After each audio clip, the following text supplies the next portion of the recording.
Hey guys, welcome back to another episode of Auto Freeway. If it is your first time, thanks for coming and stick around. I mean, this is the only channel on YouTube whose only mission is to give cars away eventually. So, please subscribe if you haven't yet. So I'm in my office, otherwise known as the AMG, and I'm on my way to a Toyota dealership to take a look at the 2020 Toyota Supra and the Tacoma TRD off-road. And, take a look at them and see how they are, all right? So, and I forgot. I did get a reply from one of the very successful YouTubers. He goes by the handle of Tavares. I'm not exactly sure what he does. I think he just buys cars and repairs them or recondition, whatever, I don't know. But I got a reply, and he said, well, no, I'm not going to help you because I don't see any value on this channel for the subscriber. What? Like, if I give a car away to a subscriber, that's not a value for them? So, well, whatever. He said, no, thanks, but I'm not gonna do anything with you guys. So, okay, well, I'm still waiting to hear from the other guys. Probably I won't. I think they are much bigger than this guy in terms of subscribers, and probably they get a billion emails a day. So most likely, again, won't hear anything from them. But no matter, we'll keep plowing away and hopefully, meeting our goals. We're almost a quarter of the way in terms of watched hours. I think we're up to almost 950 or 960 hours of watch material. So I keep putting out material, content, and hopefully we'll get there soon. All right, so okay, enough. I'll see you at the Toyota dealership.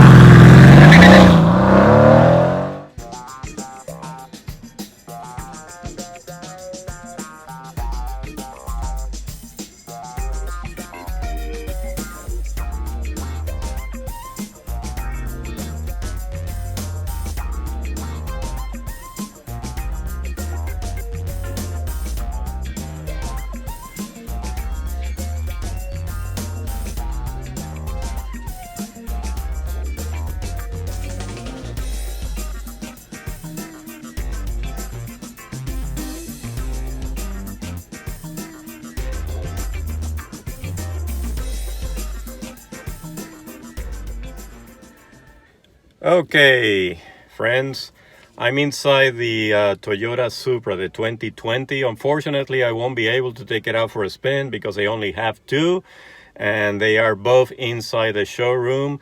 I show you the first one, which is a red one, and they have a black one, which I'm not going to take a look at because they're both identical, basically, in terms of their features. But I tell you more about the Supras in a little bit. So on the interior side, one problem also, I cannot turn the engine on because, as I said, I'm inside the showroom. But it looks nice, from the inside. Apparently it has some, not apparently, but it has some carbon fiber right here in the center console. Fairly basic, I will say. Knobs for the radio, air conditioning. Not sure how the dashboard looks like, or the dials, and I would assume this is a touch screen for most of your other stuff, such as communications and Bluetooth and maybe CarPlay. So it is only a two-seater. As you can see, they still have the protection on the seats. It's only a two-seater. This one does not have a sunroof. I don't know if it is one of the options or not. Now, what it is interesting, though, regarding the Supra, is that the Supra is, well, it has three trims, right? The 3.0, the 3.0 Premium, and then the Launch Edition. Now, essentially, they are the same car. It's not like if you move from trim to trim, you get either more power, better engine, different exhaust. It's essentially the same car. So the only thing that makes them different is either interior options or exterior looks, and not by much. However, the prices, it goes from the 3.0, the MSRP is about $50,000, and then it goes all the way to about $55,000 for the launch edition. Okay, but essentially the engine is the same. It's the same engine. It's a let me see. It's a 3.0 twin scroll single turbo double overhead cam with 24 valve inline 6-cylinder. Producing 335 horsepower at 365 pounds of torque.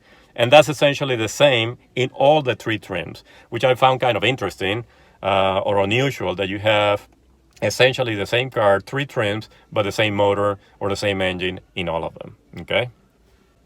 But the only thing that changes, I mean, I'm reading this, but basically the drivetrain, the suspension, the steering, the brakes. I think that the brakes are the only thing that changes on the launch edition or the premium and launch edition, where you get the red calipers. But other than that, everything is essentially the same. Now, if you ask me, I don't know if you remember the first generations of Supras. They are back in, 1978 to about 1981. That was the first generation. And this is the fifth generation of Supras. And I remember the first generation because that's when I was going into college or getting into college. And I like that car. But this one really doesn't do it for me. And, if I take a closer look at it, it looks to me like a Miata, basically, on steroids. So I'm not too crazy about this car. But let's take a look at the engine, the engine bay.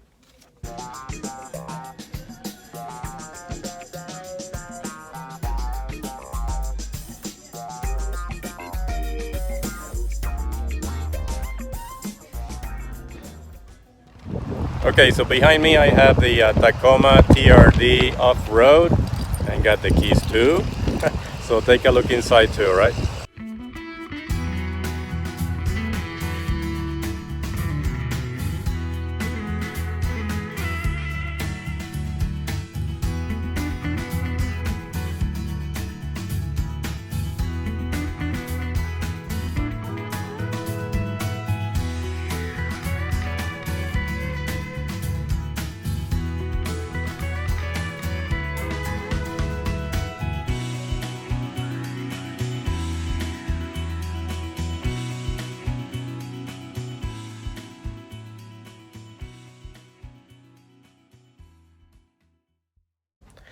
Okay, so I'm inside the Tacoma TRD off-road, and this is a auto transmission with a short bed, but it's four-wheel drive.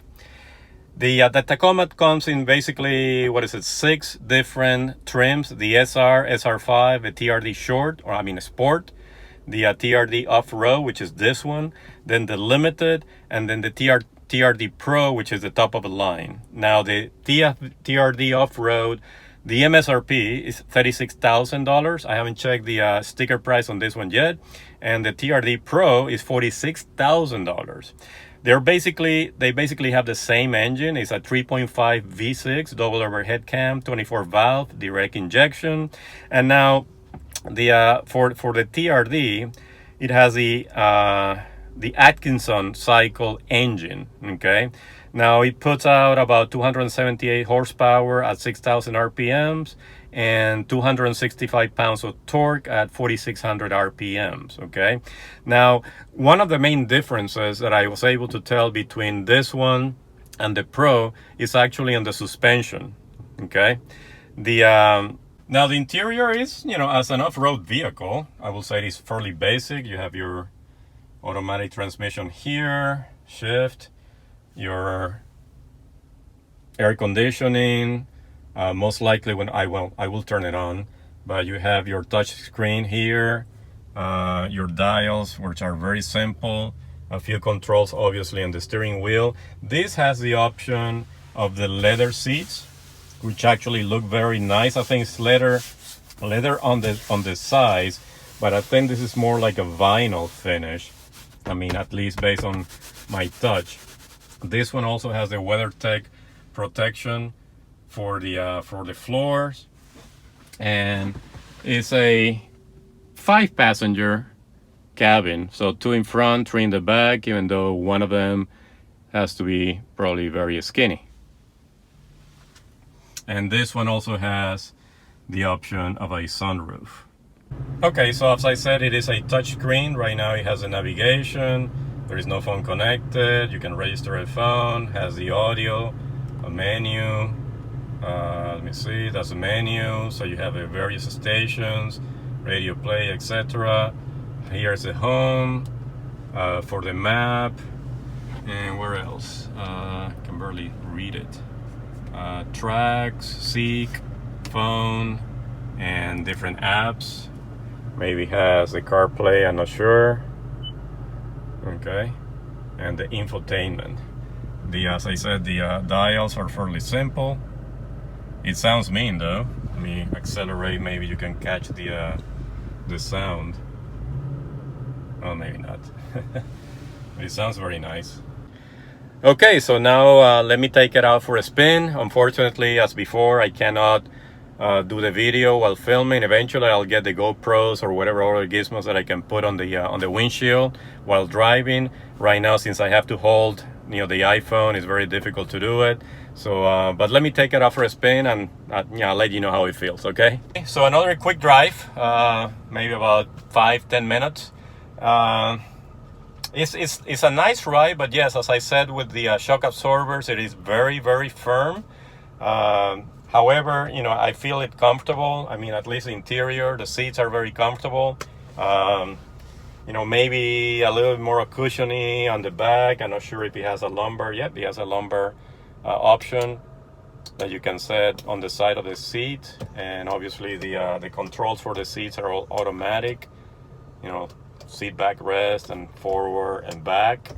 And let me take a look from the back too and see how comfortable it is. Right now, this is probably the position that I'll be, driving this car. And as I said, I'm 6'1", but I do have a lot of room for my legs. I may have to raise a little bit the steering wheel. Not sure if I can see. Yep, no, right here. Yeah, raise a little bit the steering wheel to get a little more clearance. A lot of room, also headroom. So it feels comfortable. Let me take a look, as I said, in the back. So if I were to drive in the position that I show you, the passenger right behind me will need to be very short because I barely have any room for my legs. So I will have to obviously push the seat forward quite a bit for somebody my height to have ample room. So it's a little bit, small on the rear seats. Not much space. Again, if you have two very tall people in the front, you're gonna have very little space. But it looks nice. 3 seat belts, 3 headrests, and let me take a look also at the sticker price. Another thing that I noticed, that right above the dashboard, right behind the rear view mirror, is where you have the control for the four-wheel drive, but also a control to set it up for either crawling, I guess, uphill obviously, and this one must be for flat terrain. I'm not sure, but you have a dial here that you can turn, again, according to the type of terrain that you're driving on. Some of the other controls that I see here is the electronic traction. You have also, I guess, rear push. Not sure what that is. You have USB connection here. You have a 2-wheel drive, 4 high and 4 low. And as I said, the air conditioning, defroster, room for 2 cups, and one more here, maybe a couple. And then your space in the center. Manual brake. Okay, so I can barely see the sticker, but the sticker price is $43,775, and with all the dealer options, which aren't many, is the WeatherTech floor liners, the clear shell package, the locking lugs or nuts, and the window tinting. It adds about, I don't know, another couple of $1,000 to the final price. So this one is priced at $45,683, and this one has the TRD premium off-road package. Okay, and as I mentioned, it has a short bed, but it is, the four-wheel drive version. The other difference too is that the wheels are a little bit wider, bigger. I think these are 16 inches, and it has the Goodyear All Track or Wrangler, basically, which is basically for off-road driving. And that's why on the road, just regular road, it feels a little bit rough, as an off-road truck should feel, basically. And here you can maybe see, not sure if it's clear enough, but the suspension, which is a Bilstein suspension, which is a very stiff suspension. Okay, guys, so what do you think? The looks are very nice. The lines are rough lines, I would say, more aggressive lines than, for example, the Dodge Ram 1500. This one has more of corners or more aggressive lines, I think, than the Dodge Ram. The Dodge Ram has more curves, if you wish. Okay, but it's a very nice looking truck. I'm not particularly crazy about white. I'm not particularly crazy about black either, but to each his own. But it's a very nice truck. As I said, the ride a little bit stiff, but I would think that that's what you expect basically on a off-road version of a truck. Okay, so what do you think? This one? What about the Supra? Okay, so I'm back in the office, and I was talking to the guy from AutoNation Toyota. Those are the guys that allowed me to get into the Supra and also drive the Tacoma. The Tacoma. And my shout out goes to Austin Bedell. He's a sales leasing consultant here. So if you're interested in buying a car here specifically, here's his information. Okay, I don't know if you can see it, but their number is 239-321-5413, and his mobile number is 239-244-5213. Maybe they can give you a good deal on the Tacoma or even the Supra. Now the Supra, again, I wasn't too crazy about the Supra. He even mentioned it. It looks like a BMW Z4, which it actually does. To me, it looks more like a Miata, souped up Miata. So I wasn't too crazy about the Supra. And again, kind of put off by the fact that it has 3 trims, and the only difference is what you put on the trims, basically the outdoor, the outside or the inside packages. But it's the same engine, so why make 3 different trims? Why not just one trim and then add whatever you want to on that particular trim? Anyway, so I hope you like the reviews. Again, my basic, as I always have said, my basic reviews on vehicles. Next time, I'm going to go to a car show, and I'm actually taking Wicked with me to the car show. See how it goes. That's gonna be on Saturday, and it's gonna be in Port Charlotte. It's a charity event, I believe, for a high school, so I don't know what kind of turnout we're gonna have, but I'm looking forward to it. That's gonna be my first, and then there's another one coming up, I think towards the end of March. That's gonna be local. That's gonna be in Fort Myers. So I'm gonna again take Wicked with me to that car show too, and see what kind of feedback I get. And I'm gonna try to print out maybe some business cards to advertise Auto Freeway, and do something like that. Okay, so until next time, if you have any questions about the Tacoma or the Supra, your comments about either vehicle, maybe you already tried it, try both vehicles, either vehicle, maybe you have one, I don't know. Let me know what you think. I like the Tacoma. I thought it was a pretty cool pickup truck. Now in Florida, as the guy was telling me, there aren't too many opportunities basically to go off-roading in Florida. The nearest mountain is in Georgia. So, I don't know what kind of off-roading, maybe go to the Everglades, go fishing, go hunting, in flat lands. So I don't know if you necessarily need all the options of an off-road vehicle, on that particular off-road vehicle. Any 4x4 basically will do it. So that's what I think about it, okay? So let me ponder a little bit more about the Supra and the Tacoma. So with the Supra, at the entry price of the Launch Edition, which is about, let me check that, I have it written down, it's about $55,000. I think you can get a very nicely equipped C7 Corvette, 2019, but still new, for that price, or even probably better than that price. I mean, with the C8 coming up, the C7s, dealerships are basically going to be giving them away because of excess inventory and the drastic change from C7 to C8. So they're going to have to, start selling those cars very fast. So you can probably get a very good deal on the C7 Grand Tour, for example. Maybe the Z06 if you want more performance, and even the ZR1 if you want even more performance. You may be able to get, if you're in the market for a sports car, you may be able to get a very good deal on a C7, as I said. With the Tacoma, well, I have mixed feelings. I mean, I do like the car. I mean, I do like the truck. However, is it a car that you're going to be using on a regular basis for off-road, okay? If that's the case, either because, that's your hobby and you go hunting, you go fishing, you go to the mountains, whatever, it will make sense to justify the price.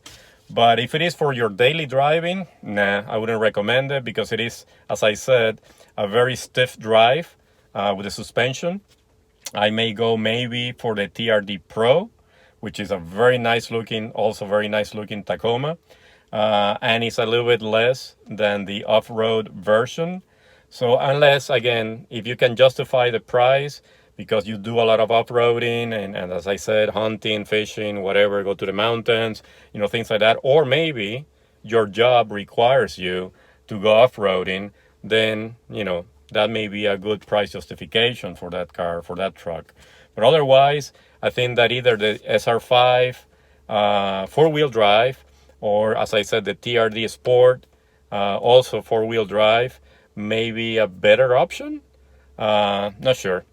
I mean, it's obviously up to you. What are you in the market for, and what is it that you're going to be using the truck for?